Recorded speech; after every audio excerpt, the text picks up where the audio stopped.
খুব অভাবে আছে স্যার। অভাবে আছো? হ্যাঁ, তুমি চিন্তা করো, তুমি কত বড় বেয়াদব। তুমিও বসছো চেয়ারে আর ওও বসছে। দেখো তো ওই ছেলেটার দিকে তাকাও। এই ছেলে, তুমি আমাকে চিনো? এই ব্যাংকের এমডি আমি। ঠিক আছে। তুমি কি ব্যাংকের চাকরির ইন্টারভিউ দিতে আইছো? দেখো তো তোমার শার্টের কি অবস্থা। মিয়া, তুমি তো একটা পুরো একটা পাউল মিয়া। স্যার এটা আমার সিবি। তোমার সিবি কই? কি করে?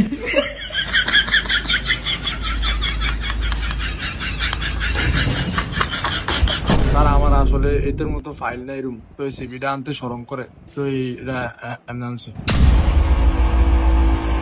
তোম করে আমি 3টা প্রশ্ন করমু, যদি উত্তর দিতে পারো তারপর আমি দেখমু। প্রশ্ন কি আমি করমু? জি স্যার। আচ্ছা, তোমার পকেট খরচ কে চালায়? স্যার আমার পকেট খরচ আমার ফ্যামিলি চালায়। আমার তো কোনো চাকরি নেই, এই জন্য আমার চাকরিটা অনেক দরকার আর কি। আচ্ছা, তোমার? স্যার আমি ওই এলাকার মধ্যে 2-4 রাউন্ড ঘুরান দিলে এমনি মনে করেন যে পকেটে 4-500 টাকা পড়ে। কোনটা ওই ফুটা মাহবুব জান এই আর কি। বাহ, তাহলে তো তুমি এলাকার সম্মানীয় মানুষ। তাহলে তো তোমার চাকরি করা লাগে না। না স্যার, চাকরি তো চাকরি, আর মনে করেন পকেট খরচ দিয়া কি হয়। আচ্ছা, যাই হোক, তুমি কি ম্যারিড? জি স্যার। আচ্ছা, আর তুমি? চাকরি বাকরি নাই, এলাকায় রাউন্ড দিয়া খাই। আমারে স্যার মাইয়া দিব কি? একটা চাকরি খুবই দরকার, অন্তত বিয়াটা লেগা। আচ্ছা, তোমরা তো ব্যাংকে চাকরি করতে আইছো। আচ্ছা, তোমাদের ব্যাংকের টাকা যদি এলাকার কোনো প্রভাবশালী লোকে যদি খায়ালায়, তাহলে তোমার করণীয় কি? আচ্ছা স্যার, যে টাকাটা খাইছে তার আশেপাশে যারা গণ্যমান্য ব্যক্তি আছে তাদের জানাবো। তাও যদি না হয় তাহলে আমি আইনের আশ্রয় নিব স্যার। আচ্ছা, তুমি কি করবা? স্যার আমি হেয়ারে যায় বুঝামু। আচ্ছা বুঝামু যে ভাই টিয়াটা দেয়া দেন ব্যাংকের টিয়া। যদি না বুঝে তাহলে স্যার আমি আইনের আওতায় কয়ে লাভ নেই, কারণ স্যার আইন নাই, আর্মি আইন না, দিমা মাইর মনে করছে বাড়ির রূপে কোনো স্যার ওষুধ নাই।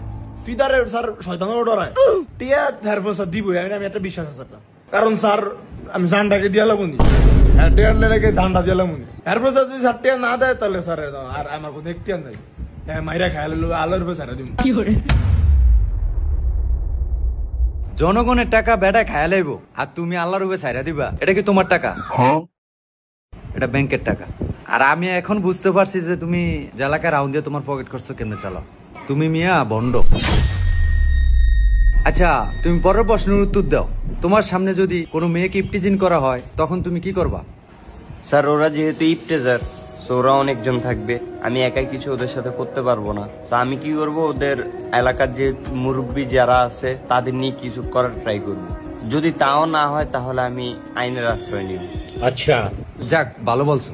আচ্ছা, তুমি? ওর মায়ের বাপ স্যার এটা কি প্রশ্ন করলেন? এটি দেখলি তো আমি নগদ করে কর দিলাম, সাইকেল মেয়ে গেলাম স্যার।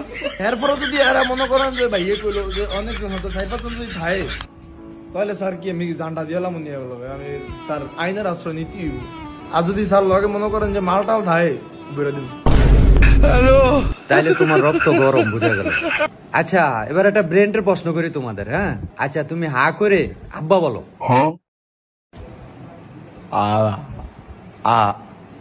না স্যার, হবে না। স্যার এটা আমি কই বলো। স্যার এই যে ড্যাডি, স্যার আগ করে কিন্তু আছি ড্যাডি ড্যাডি। তোমার কি আমি ড্যাডি বলতে বলছি? স্যার আগ করে কি আব্বা কম যাইবো? আব্বা করলে তো এটা মিলবই, ব্রেনটা কামে লাগেলাম আর এমনিতে আমার আব্বার আমি আব্বা বলি না, ড্যাডি বলি। তুমি মনে হয় বাসায়ও মনে সবার সাথে বেয়াদবি করো। হ্যাঁ, আচ্ছা, যাই হোক। এই দারোয়ান, একটা চা নিয়ে আসো। স্যার অন চা খাইতাম না, ইন্টারভিউ দেই তারপর পরে চা খাই। ভাই চা, আচ্ছা আনেন আনো। ইয়া চা কি রং চা দুধ চা? রং চা। কি করে? শোন স্যার, চা রং চা খাম না ভাই, আনেন না। তুমি মিয়া চরম বেয়াদব। আচ্ছা, এটা লাস্ট প্রশ্ন। আচ্ছা, বাংলাদেশের মানুষের মাথা পিছু ঋণ কত বলো? স্যার এটা আমি পারি। তোরে জিগাইছি। স্যার এটা আমি পারুম কইছি, আমি পারুম। 1.5 লাখ টাকা। হারি চাইতে নয়, কত গলি? 1.5 লাখ টাকা স্যার। আচ্ছা, তোর আমি আরেকটা প্রশ্ন করি। হোয়াইট হাউস কোন দেশে? স্যার এটা আমেরিকা। হারি তুই ফাঁস ধরে ফাইল। স্যার আমিও তো অ্যান্সার দিয়েছিলাম, আমাকে চাকরি দিলেন না, দারোয়ানরে চাকরি দিলেন।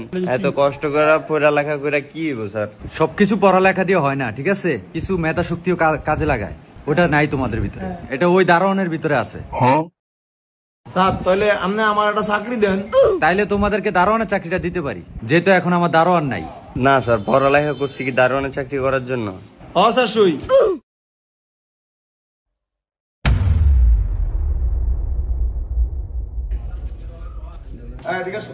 নাম কি? সাকিব। ইন্টারভিউ টিকো নাই? না। টিকবে কেমনে? বাইরের লাগে আলাপ করবো না, আমার লাগে কথা করে ঢুকতা। আচ্ছা যাই হোক, যাওয়ার হয়েছে অনেক আছে, মালপি আসছে। আছে। আচ্ছা ঠিক আছে, কালকে থেকে চাকরিতে আইসা বেরো, আমি বলে দিতেছি, সমস্যা নাই, বাইরে তো আসি। যাও, কালকে চাকরি তোমার কনফার্ম, কালকে তুমি চাকরিতে এসে ডিউটি করবা। আর কে কি আমার বলবা, কই দেই কথা আছে। 1000 টিয়া মালটু চাকরি করতে ফায়দা করতে দে পেটা চা।